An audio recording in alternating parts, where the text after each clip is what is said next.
Hello प्यारे बच्चों, नमस्कार। आप सभी का स्वागत है। व्यवसाय अध्ययन का पेपर आपका रहेगा 17 मार्च। तो यहाँ पर 17 मार्च के लिए आपका पेपर का पूरा सॉल्यूशन आ चुका है। सभी क्लास 12 के हमारे विद्यार्थी जो अपना बिजनेस स्टडीज़ का पेपर देने वाले हैं, उन सभी को इस क्लास को लास्ट तक देखना है और संपूर्ण सॉल्यूशन आपको करना है। आइए प्यारे बच्चों, इससे पहले मैंने आप लोगों को सेट जो करवाया था उसमें मैंने आपको संपूर्ण सॉल्यूशन करवाया था 1 से लेकर तो 23 तक। उसी प्रकार कुछ खास होने वाला है ये सेट भी आप लोगों के लिए। तो सभी विद्यार्थी जो क्लास में जुड़ चुके हैं, एक बार इस क्लास को अपने दोस्तों को शेयर कर दीजिए और चैनल को सब्सक्राइब करके रखिए ताकि आपको नेक्स्ट वीडियो मिल सके। प्रश्न नंबर पहला आपकी स्क्रीन पर आ चुका है। निम्नलिखित में से कौन सा कार्य प्रबंध का प्रथम कार्य है? तो यहाँ पर ऑप्शन आपको 4 मिल रहे हैं: नियुक्तिकरण, नियोजन, समन्वय, संगठन। तो इसमें आपका जो करेक्ट आंसर हो जाएगा वो होगा बच्चों पहला ऑप्शन में, पहले प्रश्न में आपका जो आंसर हो जाएगा नियोजन। प्रश्न नंबर 2, निम्नलिखित में से कौन सा सामाजिक पर्यावरण का एक उदाहरण है? तो इसमें आपका जो करेक्ट आंसर हो जाएगा वो होगा अर्थव्यवस्था में धन की आपूर्ति, उपभोक्ता संरक्षण अधिनियम, देश की संविधान, परिवार का गठन। तो इसमें आपका करेक्ट आंसर होगा परिवार का गठन। प्रश्न नंबर 3, नियोजन का मुख्य उद्देश्य क्या है? प्रतियोगिता का सामना करना, पूर्वानुमान लगाना, संसाधनों का अनुकूलतम वितरण और संसाधनों का अपव्यय रोकना। तो इसमें आपका जो करेक्ट आंसर होगा पूर्वानुमान लगाना। पूर्वानुमान लगाना आपका आंसर इसमें सही होगा। नेक्स्ट क्वेश्चन, निम्नलिखित में से किसका योजना से संबंध नहीं है? तो यहाँ पर आपका जो छठा है बजट, कार्यक्रम, कार्यविधि, अभिप्रेरणा। तो इसमें आपका जो करेक्ट आंसर हो जाएगा अभिप्रेरणा आंसर होगा। 5वां प्रश्न है, चालू संपत्तियां वे संपत्तियां होती है जो रोकड़ में परिवर्तित होती है 6 महीने के अंदर, 1 साल के अंदर, 1 से 3 साल के अंदर, 3 से 5 साल के अंदर। तो इसका करेक्ट आंसर हो जाएगा 1 साल के अंदर। अगला प्रश्न है विपणन है। विपणन क्या है? क्रय उन्मुखी, विक्रय उन्मुखी, ग्राहक उन्मुखी, उत्पाद उन्मुखी। तो इसमें छठे में आपका आंसर हो जाएगा ग्राहक उन्मुखी आपका आंसर होगा। यहाँ पर रिक्त स्थान की पूर्ति करना है। प्रबंध के सिद्धांतों की रचना द्वारा की जाती है। तो प्रबंध के सिद्धांतों की रचना किसके द्वारा की जाती है? तो यहाँ पर इसका जो आंसर हो जाएगा भर्ती द्वारा की जाती है। भर्ती द्वारा की जाती है। दूसरा क्वेश्चन, चयन प्रक्रिया का प्रारंभिक चरण है। तो यहाँ पर आंसर होगा आपका वृद्धि। वृद्धि चयन प्रक्रिया का प्रारंभिक क्या है? चरण है। तो इसमें दूसरे वाले में वृद्धि आप लिखेंगे। और लाभांश में वृद्धि से अंशों की कीमत में, तो इसका जो आंसर आपका हो जाएगा,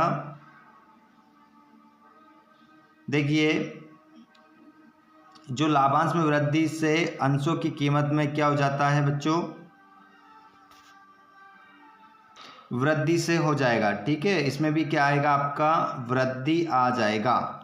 अगला क्वेश्चन है, इसमें वृद्धि लिखेंगे आप और इसमें आपने भर्ती लिखा है, माफ कीजिएगा, इसमें आपका आएगा, इसमें आपका कार्यभार आएगा।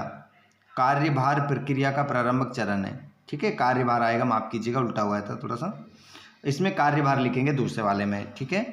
प्रश्न नंबर, अगला क्वेश्चन है आपका बाह्य अर्पण का आशय है। तो यहाँ पर आपका जो करेक्ट आंसर इसमें होगा, इसमें हो जाएगा आपका कार्यभार सौंपना। ठीक है, इसमें भी आपका आंसर क्या होगा? कार्यभार सौंपना हो जाएगा। अगला क्वेश्चन है आपका सेबी का मुख्यालय में स्थित है। तो इसमें आंसर हो जाएगा आपका 5वें में आप आंसर लगाएंगे मुंबई। सेबी का जो मुख्यालय हो जाएगा वो मुंबई में आपका आंसर होगा।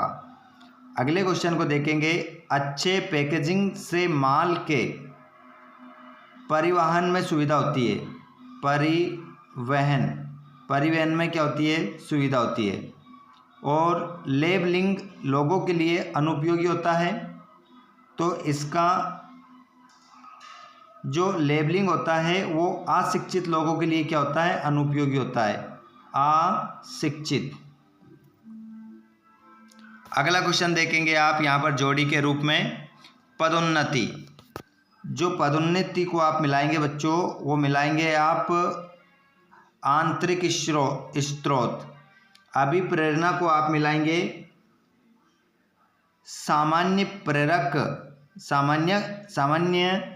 प्रेरक से आप मिलाएंगे। तो इसका करेक्ट आंसर आपका जो हो जाएगा एक सामान्य प्रेरक प्रक्रिया से। और पर्यवेक्षण कार्य, तो इसको आप मिलाएंगे अधिकारी द्वारा किया जाता है। और वृत्ति को आप मिलाएंगे प्रशिक्षु से। और एक मार्क को आप मिलाएंगे कृषि उत्पाद। और हाल मार्क को आप मिलाएंगे स्वर्ण आभूषण। ठीक है, इस प्रकार आप क्या मिलाएंगे अपनी जोड़ी। उसके बाद में सत्यापत्य देखेंगे। पहला देखेंगे आप, अधिकार अंतरण सभी व्यवसायों में अनिवार्य होता है, सत्य। 2 प्रश्न मैं आप लोगों से पूरे 32 ऑब्जेक्टिव में पूछने वाला हूँ। 30 ऑब्जेक्टिव में बताऊंगा, 2 आपसे पूछूंगा, अभी इंतजार कीजिएगा। देखता हूँ कितने आप पढ़ रहे हैं। नियंत्रण एक सतत प्रक्रिया है, तो इसका आंसर भी सत्य होगा। समता अंशधारियों को कंपनी में मताधिकार प्राप्त नहीं होता, तो इसका आंसर आपका सत्य होगा। पूंजी बाजार तथा मुद्रा बाजार दोनों समान है, तो ये भी असत्य हो जाएगा। 5वां, नियुक्तिकरण को प्रबंध का कार्मिक फलन भी कहते हैं, तो 5वें का आंसर आपका सत्य होगा। और विपणन क्रियाओं का अंतिम ध्येय माल या सेवा का विक्रय करना नहीं है, तो ये भी क्या होगा? आपका असत्य होगा। चलिए यहाँ पर तैयार हो जाइएगा, 2 प्रश्न मैं आपसे पूछने वाला हूँ। प्रबंध किस प्रकार का प्रयास है?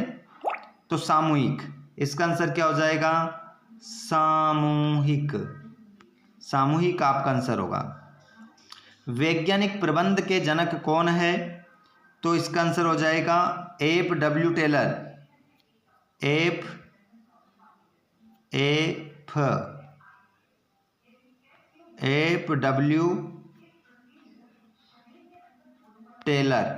F.W. टेलर आपका आंसर हो जाएगा।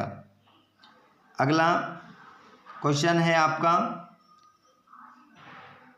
तीसरा वाला, नियंत्रण किस प्रबंधकीय कार्य पर निर्भर करता है? इस प्रश्न का जवाब आप सभी मुझे कमेंट बॉक्स में बता दो। जैसे कि मैंने आपको बताया था कि 2 प्रश्न पूछूंगा, पहला प्रश्न आपके स्क्रीन पर है, तीसरे का आंसर आप बताएंगे।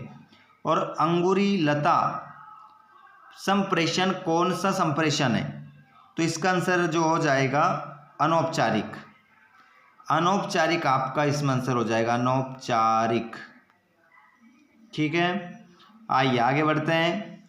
नई प्रतिभूतियां किस बाजार में जारी की जाती है? तो इसका आंसर हो जाएगा आपका प्राथमिक पूंजी बाजार में निर्गमित की जाती है। ठीक है, तो नई प्रतिभूतियां किस बाजार में? तो प्राथमिक नई प्रतिभूतियां प्राथमिक बाजार में।